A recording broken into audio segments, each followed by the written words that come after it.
Pourquoi avons-nous organisé cette année les grands rendez-vous de l'alternance 2 ans après la mise en place de l'Opco-Santé? Eh bien simplement parce qu'aujourd'hui,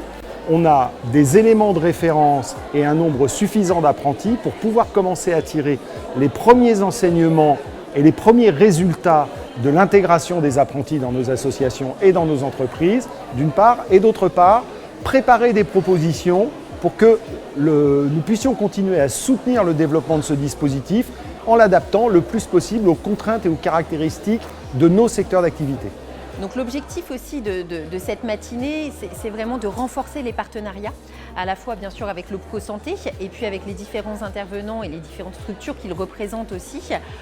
dans l'objectif vraiment de faire la meilleure promotion et de rendre les métiers de ce secteur attractifs. Et on est dans un moment de forte actualité sur toutes ces questions d'emploi dans le champ sanitaire, dans le champ social. On est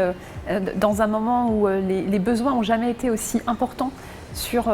les compétences en matière de santé. Et donc on est très heureux de pouvoir, avec nos partenaires ici sur place, réfléchir et puis trouver, on espère de façon très concrète, des complémentarités pour répondre à ces enjeux.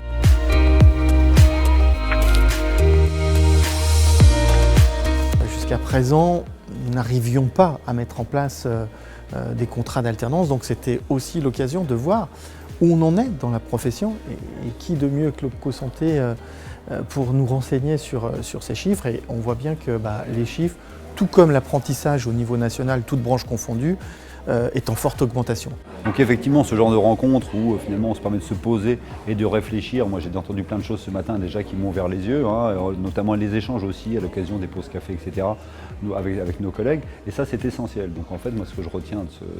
cette matinée à 7h, c'est ce point déjà, j'ai déjà moi pour ma part bougé certaines lignes. Alors moi j'ai trouvé cette matinée très très riche, tant au niveau de la diversité des partenaires, que ce soit les organismes de formation, les financeurs. L'organisation était propice à l'échange, que ce soit avec la salle ou entre les membres des tables rondes. J'ai trouvé cette matinée très enrichissante, mais également très éclectique au niveau de la représentation des intervenants, ce qui a permis de cerner toutes les parties prenantes et tous les regards qui pouvaient être portés sur l'apprentissage dans le secteur du sanitaire et social.